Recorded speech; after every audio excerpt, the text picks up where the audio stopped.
Hey guys, so today I'm going to be discussing the 4 books I read in May. I am really getting back into reading, so excited about that. Let's just get into it. So the first book I listened to on Audible, it's called The Ends of the World by Peter Brannon. It has a longer title, but essentially it's the ends of the world, and I'll put the cover up for you here so you can see. This is basically talking about all the ways, like all the mass extinctions that happened on Earth leading up to what could be our next mass extinction and how it could come about. So it goes from like the very beginning, before very few organisms were living on Earth, how that extinction happened and how like scientists came up with their theories for that extinction, all the way up to like the major one that we probably know is like the extinction after that it killed the dinosaurs. He talks about the meteorite, possible theories of where that meteorite hit the world, and also potential other theories that could also contributed to the mass extinction of the dinosaurs. And then again, leading up to what could cause our mass extinction. And it's kind of like an inevitable thing that's going to happen just because it is like a cycle of the Earth that these mass extinctions happen. So he talks kind of about whether it's going to be expedited because of human influence and kind of the way we've been treating the environment, and whether or not it will be inevitable either way, and what kind of causes that would lead to. So overall, I liked the book. I did like it. I kind of wish it went a little deeper into everyone, because there's about, I think, almost 8 mass extinctions that he talks about in this book. He really only dives into them on a very like surface level, which I understand. I mean, to really go into depth about each of these, you probably need a separate book for every one. I get that, but it did feel kind of like surface level on some things. I really would have liked to go deeper on some of the theories. And yeah, but I thought it was a very enjoyable read. I definitely think it's interesting to see how these extinctions came about and what part humans played in them, or the organisms that were living during that time, and the natural causes that played into it. So it's very interesting, and I think it is very telling of what's going to happen to the Earth in the next like 100,000 years, that sort of thing. So in terms of like books that I've read on this topic, I don't think it was my favorite, but I did like the book, and I liked that the writer, he's a journalist, kind of put himself in the story too, so he's really going out on these different adventures, interviewing these people, and you really see him exploring this and talking to these people. So I liked that personal aspect to the story as well. The next book that I read was The Opposite of Always by Justin A. Reynolds. I have a full review of this book on my channel, so I'll put a link down to that below. But essentially, this follows our main character, Jack, who meets a girl named Kate. They start having this really great romantic relationship, and then Kate passes away suddenly, and Jack ends up repeating the past 3 months up until the day she passes away several times. And his goal of repeating this, though he's not really sure why he's kind of repeating this time frame, is to help save Kate's life. So I mentioned this in my review. It does get a little repetitive, just because the nature of the story is that he is repeating the same time over and over again with different outcomes. Each different instance that Jack travels back in time, Justin does a really good job of making it unique and different from the previous time, so you don't feel like you're listening or reading the same story over and over again. So I enjoyed that aspect of it. I really enjoyed that there are a lot of characters of color. Our main characters, Kate and Jack, are both African American, and then we have an Hispanic character. I liked that there was a whole host of really diverse characters, and I liked that for a young adult story that Jack's parents played a very key and pivotal role in this story.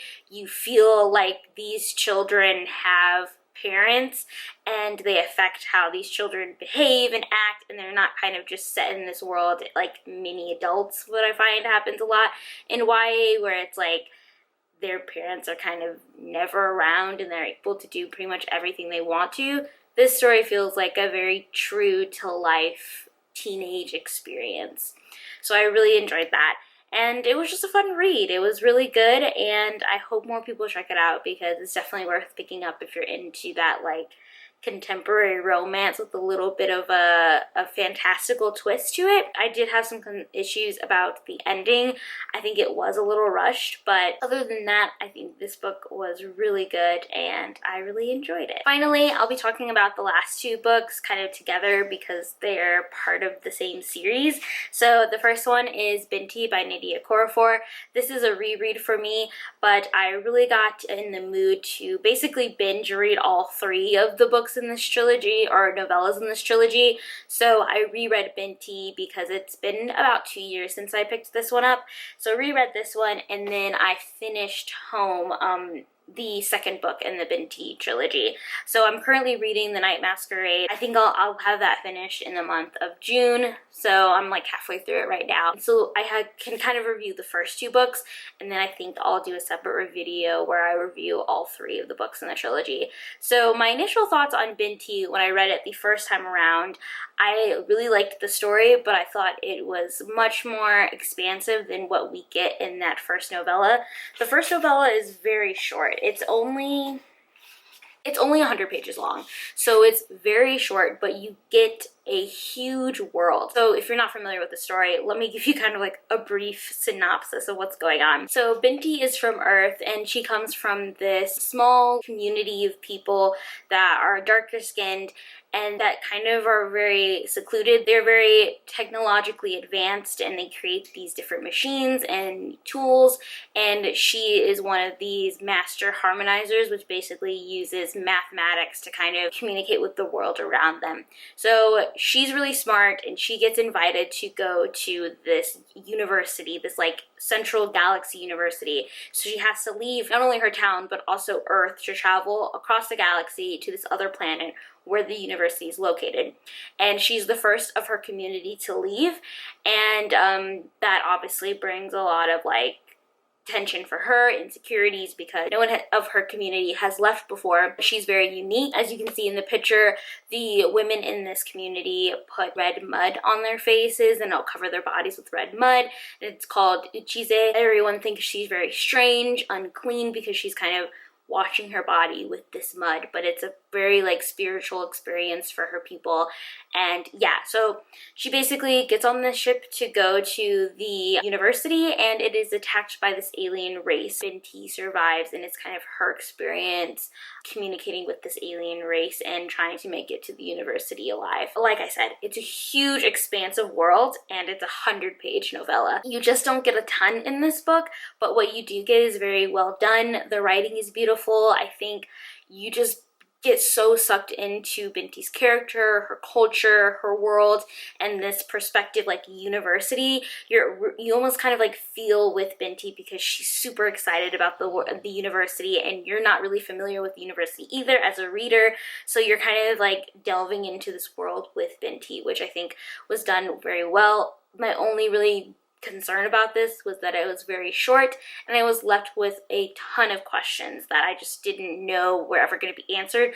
The first time I read it, I didn't realize that there were, I think the second book and the third book hadn't even come out yet, and at that time I didn't realize there was going to be a continuation of this story. So reading it for the second time, I still love it. I'm still so immersed in the story. I still came out of this first book, this first novella, with a ton of questions, but I really enjoyed it and was excited to kind of dig deeper into the storyline in the next two books. So Home, it's kind of hard to really talk about this book without spoiling major stuff in the first book, but essentially we're following Binti again in this story, and you just get even more information about the world, even more information about her culture, the other cultures on Earth, and this alien culture that she's kind of encountered as well. So again, it's an amazing book. I think out of so far what I've read of the third book and the first one, this one is probably my favorite, despite the fact that not a lot happens in this book in the sense of like the drastic experiences that she faces in the first one. There's a lot of death, and there's a lot of like fear. She's afraid of for her life in that one. And this one, it's a lot slower paced, but it feels just more like comfortable, and the suspense is just more interesting in my opinion. And I just like the way that Nnedi Okorafor expands the world in this book even further than what the world is in the first book, and it's a huge world. And I hope that after this novella trilogy that she will continue to write about this world, because it's so intriguing. But yeah, I really like this one. I love Binti as a character.